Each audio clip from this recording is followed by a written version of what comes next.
নমস্কার। ঠাকুর মা স্বামীজির সকল ভক্তকে জানাই আমার আন্তরিক শুভেচ্ছা ও প্রণাম। আজ পড়ব শ্রী শ্রী রামকৃষ্ণ কথামৃতের প্রথম খণ্ডের কিছু অংশ। তব কথামৃতম তপ্ত জীবনম কবিভিরীরিতম কলমশাপহম শ্রবণমঙ্গলম শ্রীমদাততম ভুবি গিনন্তি ये ভূরিদা জনাঃ। শ্রীযুক্ত মহিমাচরণ প্রভৃতি ছাড়া কয়েকটি কোন্নগরের ভক্ত আসিয়াছেন। একজন শ্রীরামকৃষ্ণের সঙ্গে কিয়ৎকাল বিচার করছিলেন।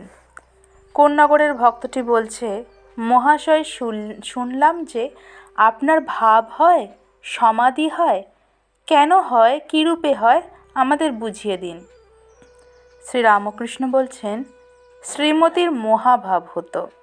সখীরা কেহ ছুঁতে গেলে অন্য সখী বলতো, কৃষ্ণবিলাসের অঙ্গ ছুসনি, এর দেহ মধ্যে এখন কৃষ্ণ বিলাস করছেন। ঈশ্বর অনুভব না হলে ভাব বা মহাভাব হয় না। গভীর জল থেকে মাছ এলে জলটা নড়ে, তেমন মাছ হলে জল তোলপাড় করে। তাই ভাবে, হাসে, কাঁদে, নাচে, গায়। অনেকক্ষণ ভাবে থাকা যায় না। আয়নার কাছে বসে কেবল মুখ দেখলে লোকে পাগল মনে করবে।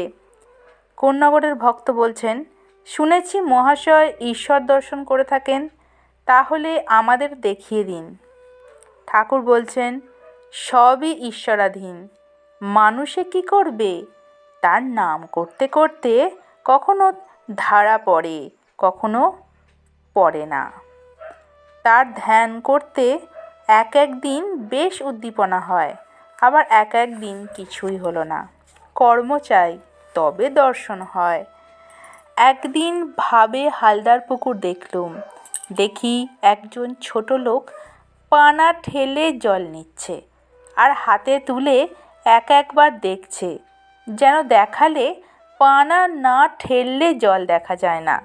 কর্ম না করলে ভক্তি লাভ হয় না, ঈশ্বর দর্শনও হয় না। ধ্যান, জপ এইসব কর্ম, তার নাম গুণকীর্তনও কর্ম, আবার দান, যজ্ঞ এসবও কর্ম। মাখন যদি চাও তবে দুধকে দই পাততে হয়, তারপর নির্জনে রাখতে হয়, তারপর দই বসলে পরিশ্রম করে মন্থন করতে হয়, তবে মাখন তোলা হয়। মহিমাচরণ বলছেন, আজ্ঞে হ্যাঁ, কর্ম চাই বই কি, অনেক খাটতে হয়, তবে লাভ হয়। পড়তেই কত হয় অনন্ত শাস্ত্র। ঠাকুর মহিমাচরণের প্রতি বলছেন, শাস্ত্র কত পড়বে, শুধু বিচার করলে কি হবে? আগে তাকে লাভ করার চেষ্টা করো। গুরু বাক্যে বিশ্বাস করে কিছু কর্ম করো। গুরু না থাকেন, তাকে ব্যাকুল হয়ে প্রার্থনা করো, তিনি কেমন তিনিই জানিয়ে দেবেন। বই পড়ে কি জানবে? যতক্ষণ না হাটে পৌঁছানো যায় ততক্ষণ দূর হতে কেবল হো হো শব্দ। হাটে পৌঁছলে আর একরকম, তখন স্পষ্ট দেখতে পাবে, শুনতে পাবে। আলু নাও, পয়সা দাও, স্পষ্ট শুনতে পাবে।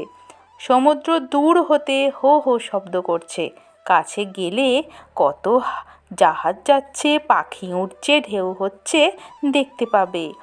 বই পড়ে ঠিক অনুভব হয় না, অনেক তফাৎ। তাকে দর্শনের পর বই, শাস্ত্র, সায়েন্স সব খড়কুটো বোধ হয়। বড়বাবুর সঙ্গে আলাপ দরকার। তার কয়খানা বাড়ি, কখানা বাগান, কত কোম্পানির কাগজ, এ আগে জানবার জন্য অত ব্যস্ত কেন? চাকরদের কাছে গেলে তারা দাঁড়াতেই দেয় না। কোম্পানির কাগজের খবর কি দিবে? কিন্তু জোশো করে বড়বাবুর সঙ্গে একবার আলাপ করো, ধাক্কাকেই হোক আর বেড়াডিঙেই হোক, তখন কত বাড়ি, কত বাগান, কত কোম্পানির কাগজ তিনি বলে দেবেন। বাবুর সঙ্গে আলাপ হলে আবার চাকর, দারোয়ান সব সেলাম করবে। সকলের হাস্য। একজন ভক্ত বলছেন, এখন বড়বাবুর সঙ্গে আলাপ কিসে হয়? সকলের হাস্য। ঠাকুর বলছেন, তাই কর্ম চাই। ঈশ্বর আছেন বলে বসে থাকলে হবে না, জোশ করে তার কাছে যেতে হবে। নির্জনে তাকে ডাকো, প্রার্থনা করো, দেখা দাও বলে ব্যাকুল হয়ে কাঁদো। কামিনী কাঞ্চনের জন্য পাগল হয়ে বেড়াতে পারো, তবে তার জন্য একটু পাগল হও। লোকে বলুক যে ঈশ্বরের জন্য অমুক পাগল হয়ে গেছে। দিন কতক না হয় সব ত্যাগ করে তাকে একলা ডাকো। শুধু তিনি আছেন বলে বসে থাকলে কি হবে? নমস্কার। জয় ঠাকুর।